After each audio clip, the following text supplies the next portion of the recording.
Since you guys are fond of playing games, let's play another one. What do all of these movies have in common? I want you to take a really good look. We've got Captain Marvel, Iron Man, Captain Phillips, Wonder Woman, Armageddon, Top Gun, Transformers, Independence Day, Batman, and Robin. This handful of movies have something in common. They're all produced by the Department of Defense. Yep, the Department of Defense of the United States of America. This is part of something called the Military Entertainment Complex. The Military Entertainment Complex is a cooperation between militaries and the entertainment industry for their mutual benefit, especially in places such as film, movies, virtual reality, video games, music, the list is endless. And what does this mean exactly? What's the cooperation? Well, if you are a film producer, let's say you're producing the latest Marvel movie. You don't have the budget or the expertise to build a prop that looks like a tank. So you head over to the Department of Defense and say, hey, listen, can I rent one of your tanks for my movie? The Department of Defense is like, yeah, sure, I don't mind. I'll even give it to you for a discounted rate, so long as you let me approve your script. So they have a mutual benefit. Now, the military entertainment complex is not unique to just one nation, but the United States, wanting to be like number one in everything, took this concept and ran with it and are essentially the poster boy for the military entertainment complex. So when did this all start? Well, during World War II, the United States wanted to weaponize entertainment as a form of propaganda. They had something called the Office of Strategic Services, and this office said that cinema is one of the most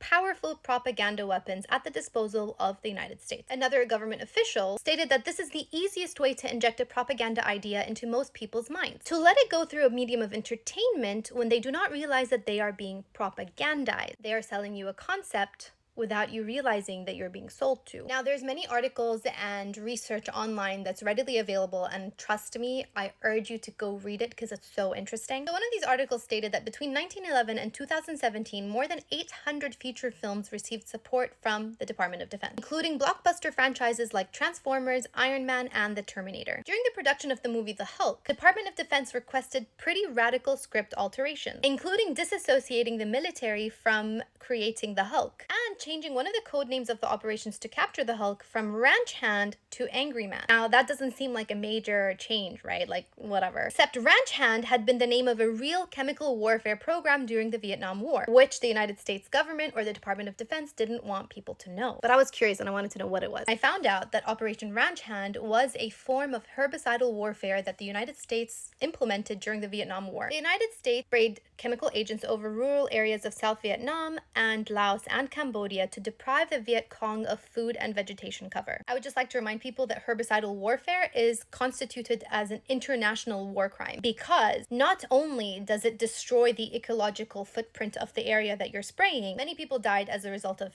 ingesting the herbicide. A lot of deaths came from cancers and other ailments. And as I said, it has detrimental implications to the environment and the economy of the place that they're spraying. Anyways, back to the Department of Defense and Hollywood. This is no secret. The Department of Defense are super excited to announce to anyone that they work with Hollywood. This is a tweet that I screenshotted yesterday. They still have up there from 2018, talking about their involvement in several Hollywood movies. The Department of Defense and the Pentagon go on these press releases and press tours to project and inform the world about their involvement in Hollywood movies like Captain Marvel. And since we're talking about Marvel and the military industrial / entertainment complex, I found this image and visual and I don't know, it spoke volumes to me. This is Captain America, Chris Evans, who was doing a tour at one of the US Army bases and decided to sign a missile, which is very reminiscent of what the Israelis are doing as well, signing missiles. Now, speaking of Marvel, as you guys know, Marvel is on the boycott list. And they're on the boycott list not because of their involvement with the Pentagon, not directly, but because of their latest addition to the superhero lineup, introducing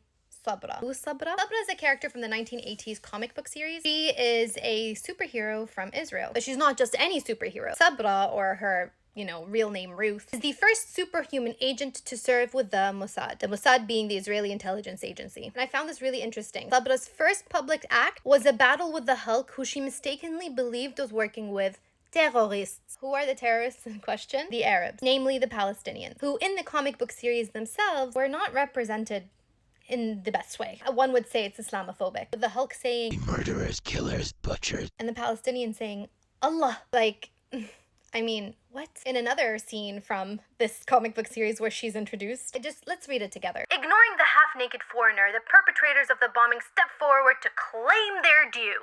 I'm already disgusted. In the name of Arab sovereignty over these lands, we deal retribution to those who would steal from us. Okay, what's Hulk's thought to that? Terrorists. I mean, Islamophobia, xenophobia, racism, where do I begin? But one of my favorite parts of this introduction to Sabra is that the Hulk was able to humanize this Palestinian child to make Sabra realize that maybe she's making a mistake. As you can see here, it says, "It has taken the Hulk to make her see that this dead Arab boy is a human being." Because Sabra and Israel do not see Palestinians as humans. Now, one would think that no, maybe this is Marvel helping, give clarity and raise a voice for the Arabs and the Palestinians and their plight. Except later in the series where Sabra becomes, part of this league or this group of superhero fighters, she fights along this character called the Arabian Knight, whose costume alone is super problematic. But look at this exchange between Iron Man and the Arab Knight. The Arab Knight says, "Whatever her power is, the Arabian Knight will not fight along a Jewess." Like, why are we saying that he's not going to fight along a Jew? Arabs are not anti-Semites. Yet this story or this narrative is being perpetuated since the 1980s in the comic books. And so Iron Man says, "Is it her nationality?" As if being a Jew is your nationality. No, being a Jew is a faith. Being an Israeli is your nationality. Anyways, he said, "Is it her nationality or the fact that Sabra's a woman that bothers you?"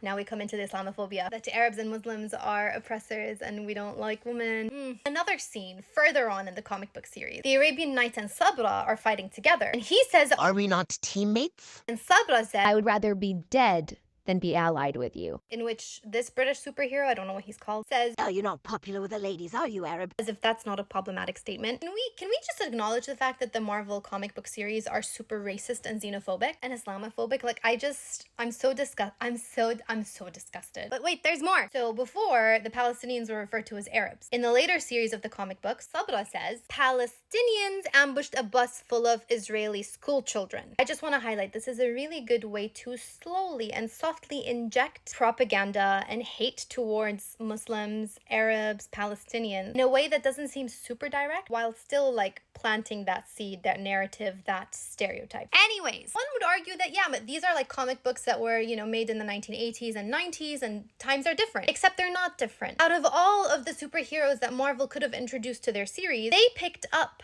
Sabra to put on the big screen, not seeing her as a problematic character in any way possible. But this is not surprising because Marvel is owned by Disney. The same Disney that has dedicated $2 million for the Israeli Relief Fund after October 7th. Same Disney that's on the boycott list as well. So if you're thinking to yourself, but these are just superheroes and maybe this is just an isolated incident and they don't actually represent the military or the US military's intentions, that this is all coincidence and we're just blowing things out of proportion. These are heroes saving the day after all. I just want you to ask yourself, what is all of this benefiting? And really ask yourself, what are we achieving with visuals like this? What's the intention? What's the narrative? What are we subconsciously meant to understand? Who is the bad guy and who should we be afraid of? It's a fair question, right? And just a reminder, these are not your superheroes. These are Palestinian journalists who are risking their lives to share the truth about what is happening to their people, who are dodging death every single day to make sure that the rest of the world knows about what's happening so that we can do something. So just think about them and everything that I just told you next time you want to watch a movie.